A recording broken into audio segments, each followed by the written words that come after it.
By the way, with the YouTube, um,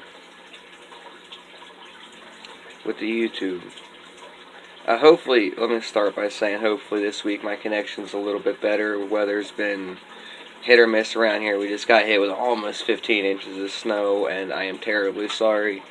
I know last week when it was all just first moving in, we were hit pretty bad, and it was not exactly a very fluid stream. However, it is video backed up for YouTube. I'll post links to this, but I'm gonna back all my videos up on YouTube a week later, like right after this stream here, as this is part 2. I'll upload part 1 to YouTube, and I will post links for all this later. But this week, what I want to do is I kind of want to go back and review some on last week because the connection was so kind of sketchy and hit or miss and kept letting go. Last week, we went over the origins of the Elder Futhark and how it's one of the oldest runic alphabets out there, if not the oldest. It was primarily used from the Germanic tribes for the northern dialects from the 2nd to 8th centuries, and the way it progressed in its lineage and how it was eventually developed into what we know now as the Elder Futhark. It started with the Phoenician alphabet and then the Greek Kumai variant. Then went into Old Italic and Radic, and then eventually, at that point, it turned into the Elder Futhark. And then from there, we went on to talk about the runes Fehu, Uruz, and Thurisaz. Now, Fehu, of course, being money, wealth, luck, and abundance. And then we went and touched on a little bit of what wealth meant, because to understand these runes, you have to understand what they meant to the people that they were originating from or where they started. Like Fehu, wealth. Back in that day and age, wealth was cattle, it was livestock, it was what you had to take care of your family, hearth, and your kin, and how you could provide for them. And then we also went on to talk about how, phonetically speaking, it's the equivocal to what we have now modern English as an F. Sorry. And then we went into the reverse meanings of Fehu, if you take and you flip the rune, as travel and relocation, just the overall dance that is life.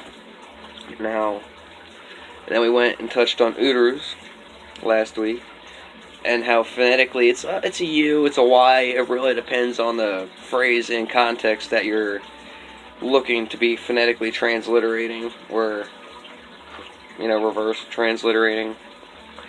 But esoterically speaking, it is strength, it is power, it is courage, it is the ox. However, if you flip it, it is frailty and rashness and violence and lust and all those things.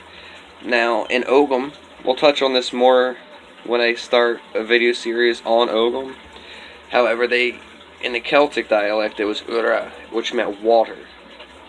And water has strength, it has power. Water is resilient.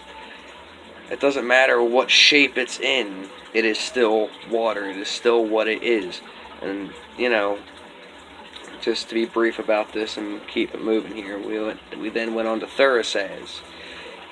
Phonetically speaking, it's got a TH sound like in the, or Thor, or throughout.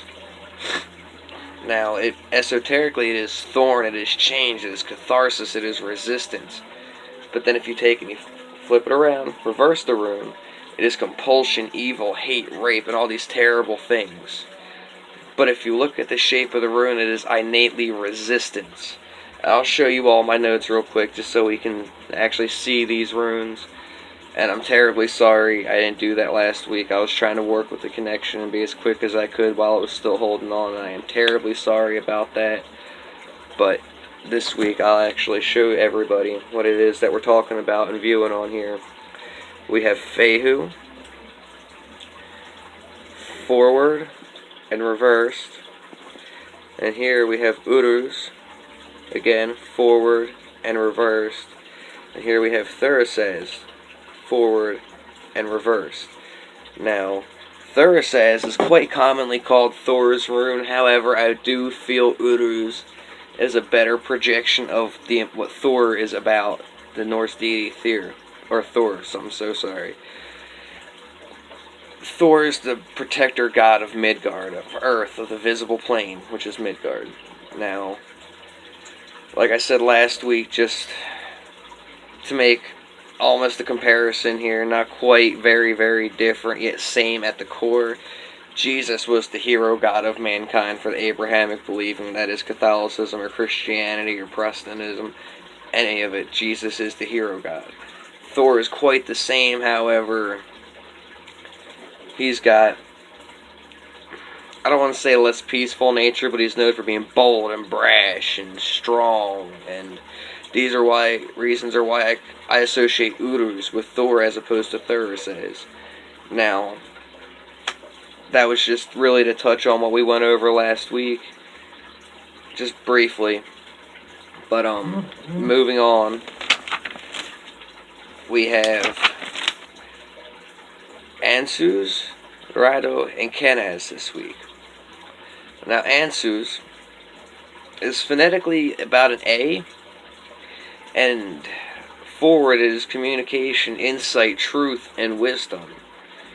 And if you flip that around, it is delusion, vanity, boredom, or stagnation. Now, I associate this rune mostly with Odin, as opposed to Othalos, as is commonly seen, because these are all the traits Odin portrays. That is what Odin is about. However, I'll touch more on this when I go over Pertho, probably next week. I haven't quite decided what I have planned for that yet. That'll be tomorrow's adventure for me. But, Ansus, it's fairly straightforward. It is what it is. It's the truth. It is insight. It is wisdom. It is communication. Being able to communicate, be it your thoughts, your feelings, or more so with myself, and I'm sure a lot of the rest of you, with the land around you, or just the world. You have to be able to communicate with everything around you to truly make it. I'm so sorry. I'm a little congested in the chest, but I'll be okay. And like I was saying last week, runes forward and backwards are not always the opposite. However, quite frequently they are viewed in this way. Now, let me think of a good example. Let me get back to that. I want to expand upon that a little bit more to help everybody out, but I'm drawing a blank right now. But moving on, we have Rido. It is I call it the travel rune. It's the wagon. It's travel. It is the journey. It is destiny. But what is the wagon? What is travel? What is the journey? What is destiny? Now, back in the days when these runes were used, like I said last week, again, the Elder Futhark were not the Viking runes. The Younger Futhark is what the Vikings would have used as a written language. For as much as it was written back then.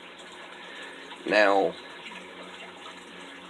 that being said, the Norse had this concept called word. And now, word was your destiny, it was your fate.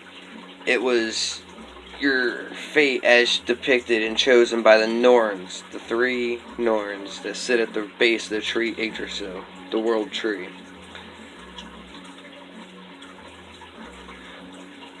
I was thinking about that the other day, not to travel too far off, but I was looking at my license picture the other day. I was like, man, this is almost like a mugshot.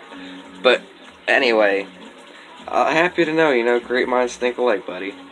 But, where was I? Right, the Elder Futhark. What is word?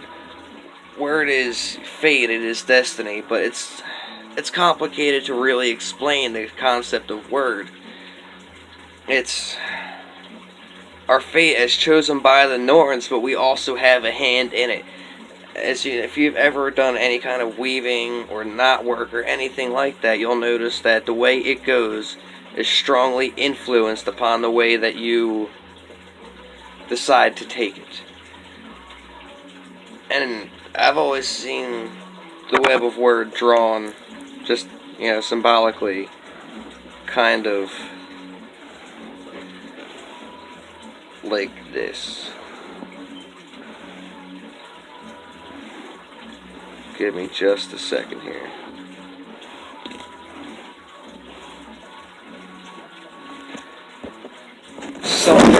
I forgot this. Give me just a second here. I've always seen the web of word drawn something along these lines here. Just to be quick about it. But, that's right. That's the point I was making. If you look at every corner, there's two different directions of travel there. Now, if you've ever done any knot work or anything, you know very well just how much which direction you choose to go can influence something. Now, that being said, your word, you do have a hand in it, but it is dictated by the Norns. I'll touch more on the Norns later. After the Rune series, I really want to expand upon all of this and help everybody go. I've been studying this for years, and I'm learning more and more every day, as I'm sure everybody here is. But back to Rido. It is the wagon, it is travel, it is the journey, it is destiny. Esoterically speaking, of course. Now, your journey, be it your journey through life, or your journey to work, or your journey here, or the journey back from there, take from that journey. There is nothing you can't find a lesson in. Not to say that everything is a sign.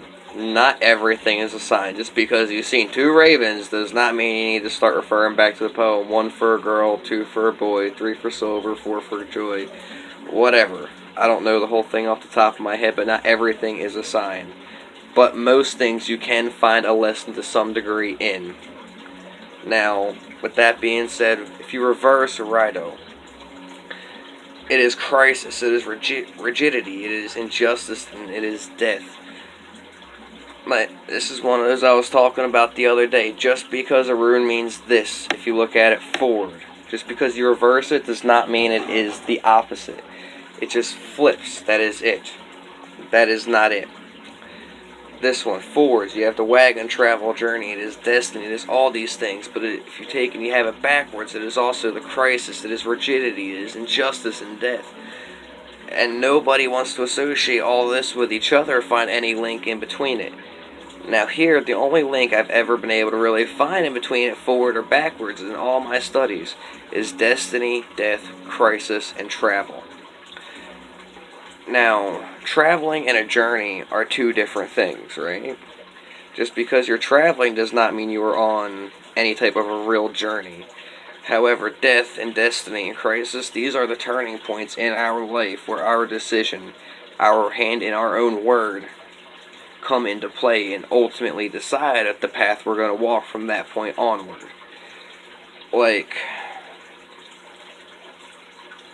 Just for an easy example here, in high school, in modern high school, I wasn't there, 20, 30 years ago, but I was given the option to take and study for an advanced diploma and study a foreign language or take the advanced mathematics classes. That's not who I am. I'm not okay with that. I'd rather work with my hands. Almost the entirety of my work background is on construction and remodels and all these things. So in high school, instead of studying all those advanced courses just to get a seal on it, a sticker on a diploma, I went and took shop class, and I learned how to run the saws, and I learned how to do the sanding and lay the brick and lay the block. And this was a big turning point in my life. And that started my journey on to where I was at now.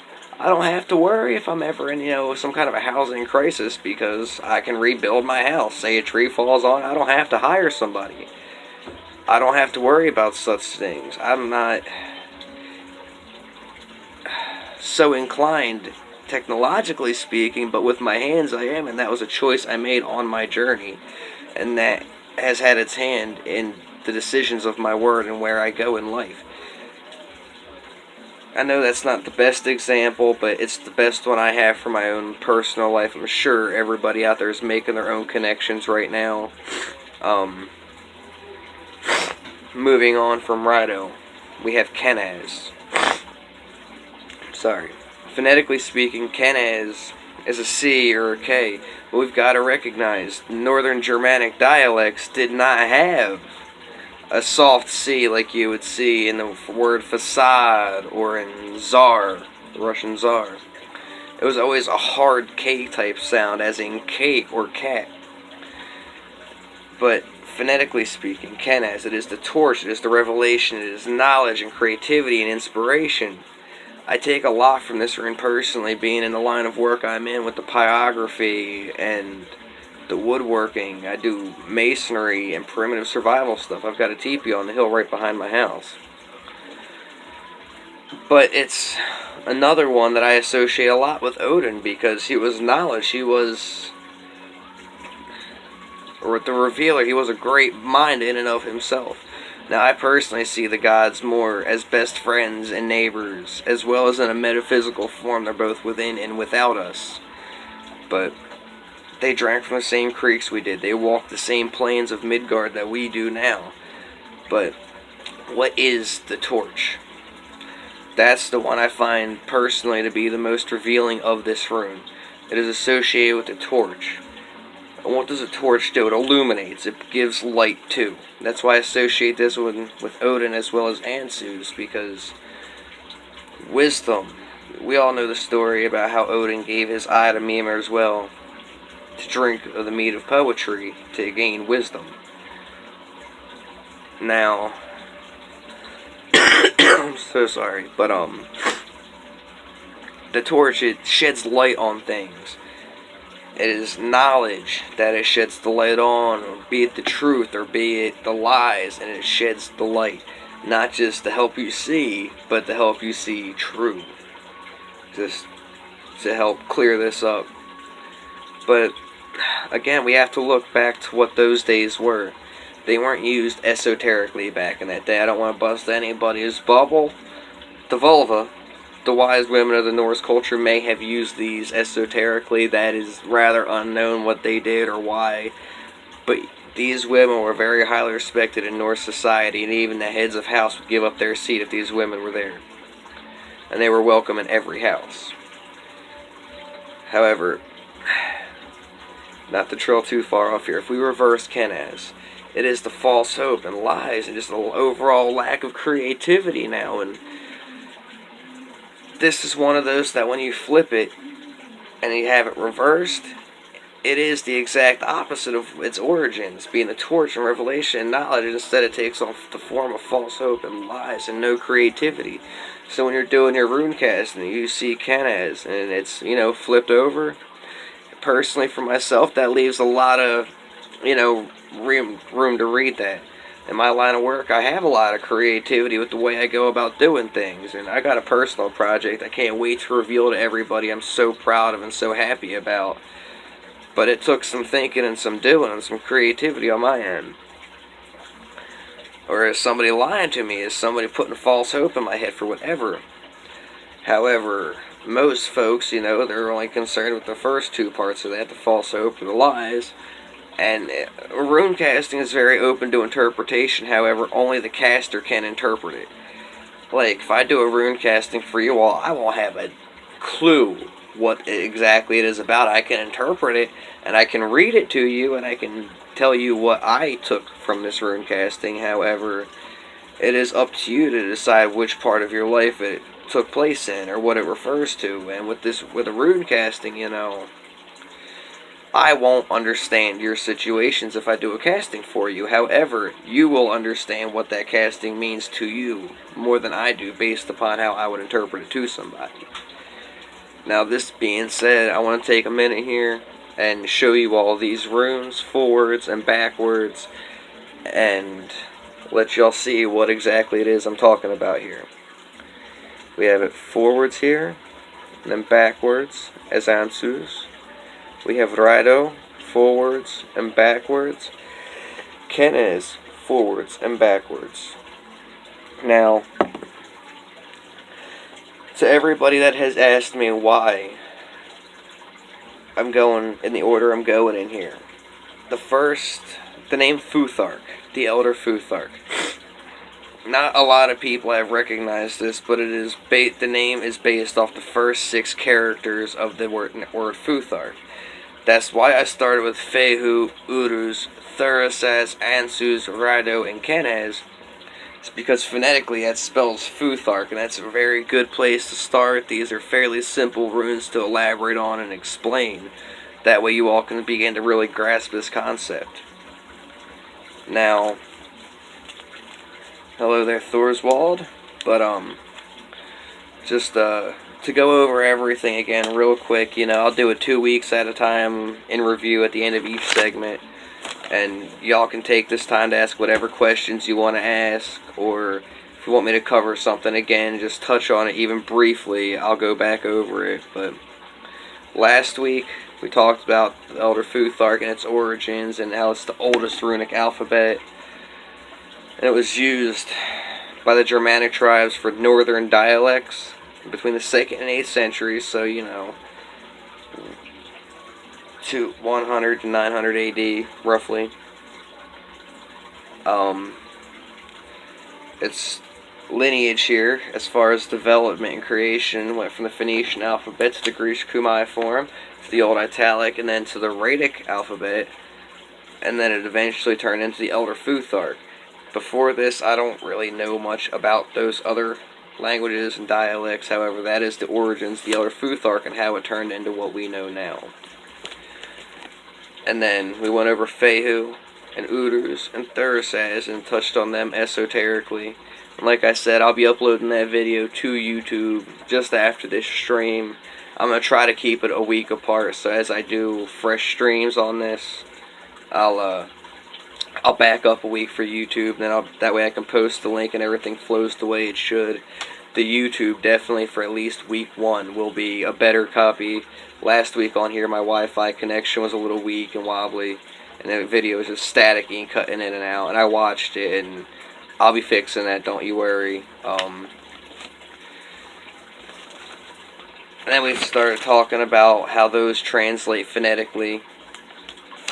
And then now this week we've covered Ansus, Rado, and Kenaz. Now, does anybody have any questions? Does anybody want a rune casting done? Is there anything I need to touch more on with this?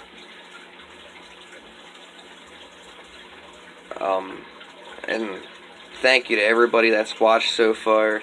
Feel free to like, tag, share, whatever you want to do. If there's anything I can elaborate more on, or y'all want touched more on, or anything expanded upon in any way, just ask whatever questions, and I will definitely answer the best of my ability. And I'll give y'all a minute to do that.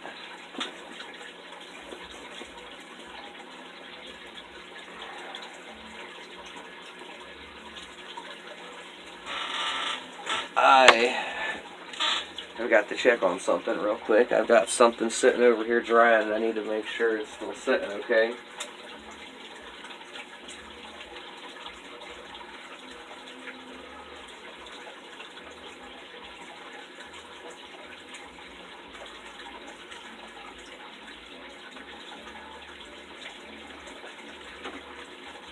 I've got some fresher products coming into the shop, so,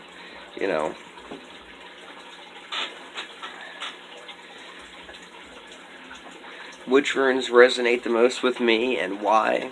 Well, personally, I know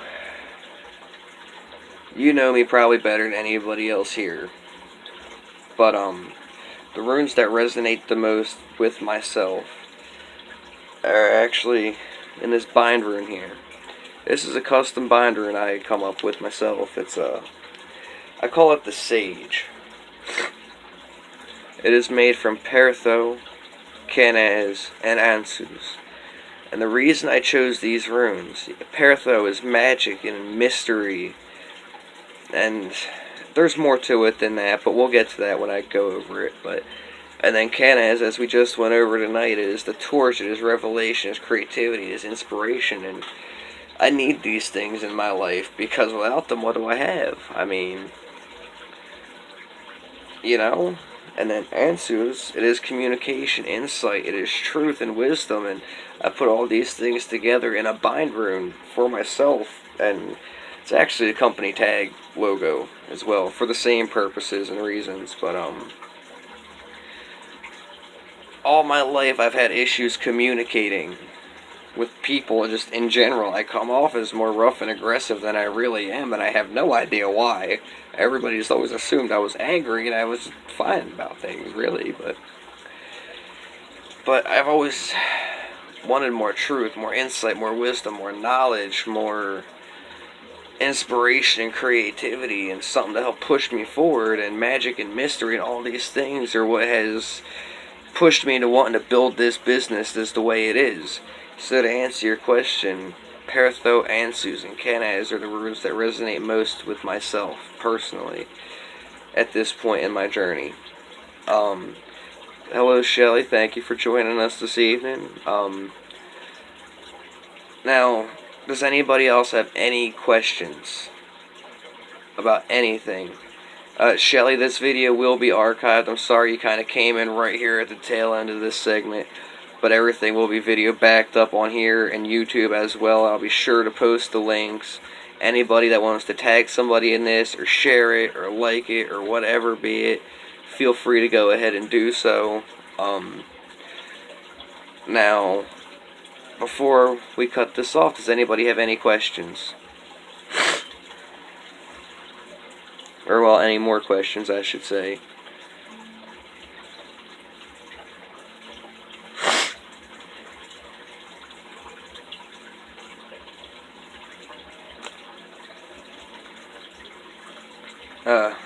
Hello to whoever just joined in here.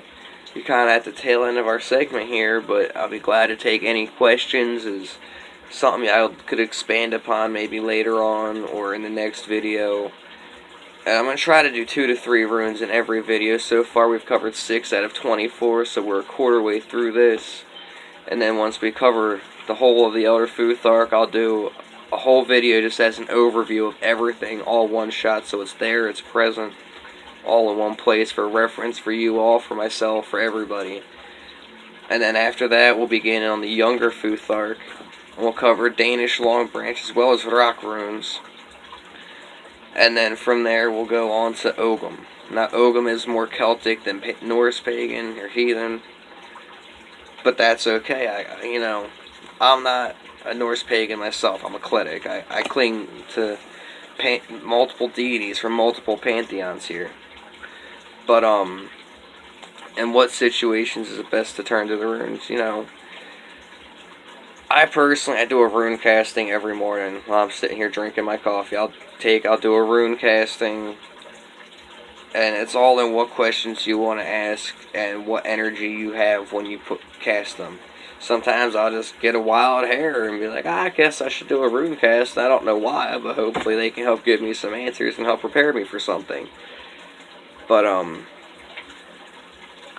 that's really dependent upon you personally when you want to turn to the runes and do a casting and look for some insight or some wisdom. You can never be too prepared, but you can definitely be underprepared. And any little bit that can help you helps you. Just real quick, I was talking to somebody just the other day, a really, really, really special person to me, someone very dear to me in my life, about offerings. And I've done this myself, and everybody never knows what to offer. Our gods aren't very petty. They have very human characteristics and personalities and such, and associations, and they're not very petty. About a month ago, full moon night, I was sitting out by a fire outside my house here, and I had made one of my favorite rune sets I ever made. And, I ask Odin for wisdom every now and again, or just a sign, let me know somebody's still watching, and even in the subtlest things, I always know what's going on. And when it's going on, I'm not saying just because you've seen a bird in your yard that the gods are watching you. I'm not saying that by any means. A bird is a bird. I live in the woods. Nature is around and in our neighborhoods. But you know when a sign is a sign. You get that feeling, you get that vibe, you get that energy. I've always been a very observant person. It's just who I am. It's a blessing and a curse. However, offerings. I made that rune set. One of the best ones I ever made, one of my favorites, and I burnt the whole thing. My dad, I remember him asking me why. I told him, I says, those are Odin's runes now. Offerings come in many shapes, varieties, sizes, forms, etc., etc. They aren't just, okay, well, this one likes this. Like the Morrigan, for example, my matron deity. She likes whiskey. I'm a huge fan of whiskey. But you don't just, okay, well, this god likes this, I'll give them that. No. Give them what it is in your heart to give them.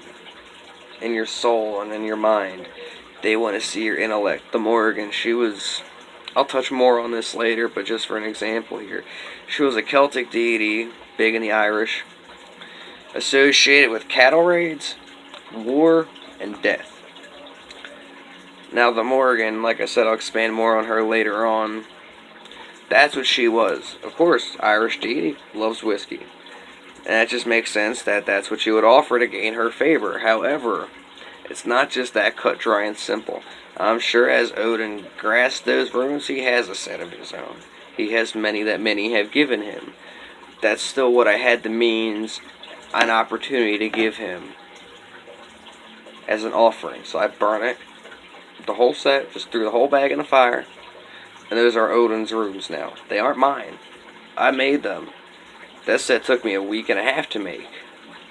Different material, harder material to work with, a whole lot more patience, steadiness, skill, whatever.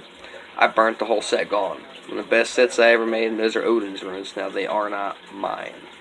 And that's the purpose I had in mind when I was making those.